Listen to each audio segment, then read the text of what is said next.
MP में जहाँ पे हमने जब उज्जैन में हमने शूट किया तो वहाँ के जो लोकल एक्टर्स हैं वो भी बड़े बढ़िया हैं। तो एमपी का थिएटर सर्किट जो है वो बहुत अच्छा है। मैंने पहले भी एक मेरे देश की धरती करके फिल्म है वो करी, और वहाँ पे भी मुझे जी जो उस टाइम था तो आई रियलाइज कि एमपी में बहुत अच्छा थिएटर होता है and they are very good artist there. तो वो करने में बड़ा मज़ा आया था। महाकाल की नगरी है, तो यू नो वहाँ पे एक ब्लेसिंग, एक स्पिरिचुअल जो चीज़ होती है आपके आसपास, आप महसूस कर सकते हैं उसको।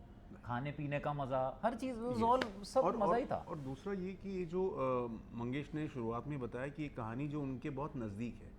उनके पिताजी जो हैं वो बीमार रहे सालों साल तक, और उनकी पैरालिसिस था एक तरफ उनका, और उनकी बताते हैं कि वो माँ जो उनसे 10 साल उम्र में छोटी थी, और ये उनको नहलाना धुलाना, उनके सारे जो नित्य कर्म हैं वो करवाना, तो ये उन्होंने बड़े नज़दीक से देखा। एक कपल के एक होता है, उन्होंने वो मंगेश खुद बोलते हैं कि वो एक पति अगर चला जाए तो वो मालूम चलता है कि हाँ वो चला गया है, अब वो एक स्टोरी को दी एंड हो गया है। लेकिन यहाँ पर आप 15-20 साल तक एक व्यक्ति जो अक्षम है, जो नहीं कर पा रहा अपनी दैनिक जो अपने काम है जो, और उसको दूसरा उसका पार्टनर कर रहा है, तो उन्होंने बड़े नज़दीक से इस चीज़ को देखा और महसूस किया, आत्मसात किया, और उसके बाद उन्होंने कहानी लिखी है। और उनका कहना है कि क्योंकि अगर बहुत गंभीर और नीरस तरीके से कहानी कही जाएगी तो लोग शायद उसको पसंद ना करें, तो उन्होंने उसको थोड़ा सा शुगर कोटिंग किया,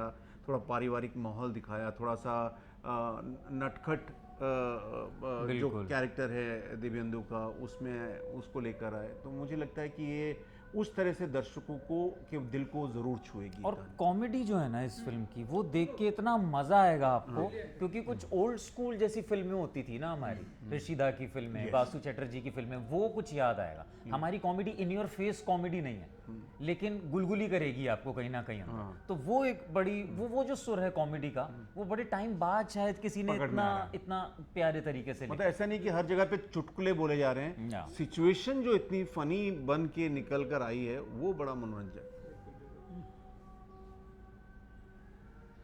ठीक है, कर सकते हैं।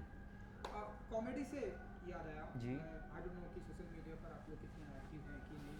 मैं ऐसे कुछ कमेंट्स भी देख रहा था इंटरव्यू से पहले, क्योंकि कॉमेडी का आपने मुद्दा उठा, कुछ एक का कहना है कि इसमें जो है सेक्स कॉमेडी भी है, कुछ एक उस पर डिबेट भी है कि नहीं आप आपके मेंटालिटी को सुधारिए, ये सेक्स कॉमेडी नहीं, ये बहुत ही नहीं मेरी नज़र में हम आप लोग अगर पर अब दिखाइए कहाँ लिखा। मैं हमारी नज़र में नहीं आया, क्योंकि मैं तो यूट्यूब और इंस्टाग्राम पे लगातार मेरी नज़र है, और मेरी टीम जो है वो लगातार नज़र बना के रखी रही है कि क्या लोग इस पे कैसे रिएक्ट कर रहे हैं। और 99% जो मुझे जो निजी तौर पे फीडबैक मिल रहा है, लोग बहुत उत्साहित हैं। लोगों नहीं ऐसा मुझे नहीं लगता, ऐसा है ही नहीं, मैं नहीं मानता इसको। क्योंकि अभी जैसे मैं अहमदाबाद में एक शूटिंग के लिए था, वहाँ पर एक रेस्टोरेंट में खाना खाने गया, वहाँ पर मैंने लोगों से को सूचित किया कि भाई मैं 11 नवंबर को मेरी एक फ़िल्म आ रही है, क्योंकि छोटी फिल्म है, उस तरह से इसके अंदर ग्लैमर नहीं है, स्टार नहीं है, तो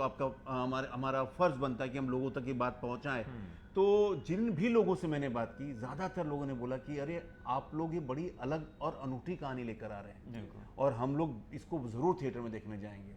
तो मुझे लगता है कि ऑडियंस आज की बड़ी परिपक्व है, और ये जो आप कह रहे हैं शायद एक आध कोई एलिमेंट होगा तो बेस्ट और ये वो लोग ना करी जाए। हाँ तो ये सर मुझे लगता है ये, और ये वो लोग होते हैं जिनके जो हैंडल का नाम होता है जोरो 5012 और जिसके ऊपर कुछ और तस्वीर होती है, ये एक अलग किस्म की दुनिया है, उसमें मुझे कोई टिप्पणी नहीं करनी है, मैं नहीं चाहता। हम लोग बड़े उत्साहित हैं, और बहुत अभी परसों ही मेरे एक फैमिली से मुलाकात हुई, अगेन एक रेस्टोरेंट में था मुंबई में, और उनको वो मजामा के बारे में बात की उन्होंने, और बधाइयों के बारे में बात की, और बोले अरे आप बहुत अच्छी फिल्में बनाते हैं।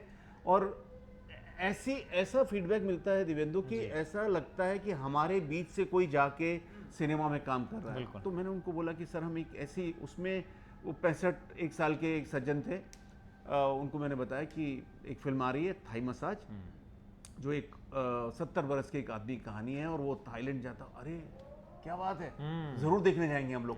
कहीं पे भी उसमें उनके कमेंट में कहीं ऐसा नहीं था कि एक डिग्रेड किया जा रहा है या उनको लग रहा है कि हम लोग कुछ खराब सिनेमा बनाने वाले I हैं। think- ऑडियंस बहुत समझदार हो गई, बिल्कुल, उनको and- समझ में आता है कि नियत क्या है इन क्या लोगों है। की। एंड जीजे ऑल्सो मुझे लगता है कि आज से पहले कभी 70 ईयर ओल्ड ये उसको रिप्रेजेंटेशन नहीं मिला है Yes, सिनेमा में yes, बहुत ज्यादा yes. मिला होगा, लेकिन इस कहानी को जब आप देखते हैं तो आपको रिप्रेजेंटेशन समझ आता है, आपको उसके पीछे की भावनाएं समझ आती हैं। आत्माराम दुबे जिस आदमी का नाम है, जिसने दूसरों के लिए अपनी जिंदगी जी है, ये शायद भारत का हर दूसरा आदमी है। पूरी जिंदगी काम करता है, बच्चों को पढ़ाता लिखाता है, शादी करता है, अपने बारे में कभी सोचता नहीं है। एक ऐसे इंसान की कहानी है जिसकी जब भी उसने सारी चीजें पूरी कर ली, उसकी कुछ मासूम सी इच्छाएं सिर्फ उसके बारे में। बिल्कुल।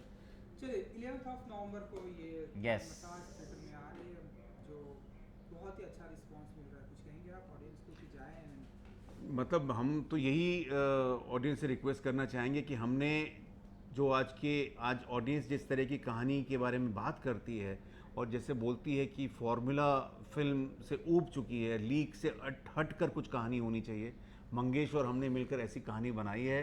और आप जाएं, हमें एक मौका दें और ऑडिटोरियम में जाएं, थिएटर में जाके देखें, और अगर आपको अच्छी लगे तो उसका विस्तार करें, इस बात का लोगों से कहें, और नहीं लगी तब भी हमें बताएं ताकि हम हाँ, लोग अपनी बिल्कुल। जो बेहतर कमियां हैं करें। उसको बेहतर बना सकें हम लोग। बिल्कुल बिल्कुल, बट जाइए प्लीज, जरूर जाइए, परिवार के साथ जाइए, बहुत मजा आएगा। बड़ी मजे की कॉमेडी है, सब स्ट्रेस भूल जाओगे लाइफ का, और इंडिया में बैठे बैठे थाईलैंड भी घूम लेंगे आप। तो प्लीज 11 नवंबर को जाइए। Super. Thank you, thank you, thank you. Thank you, thank you, thank you.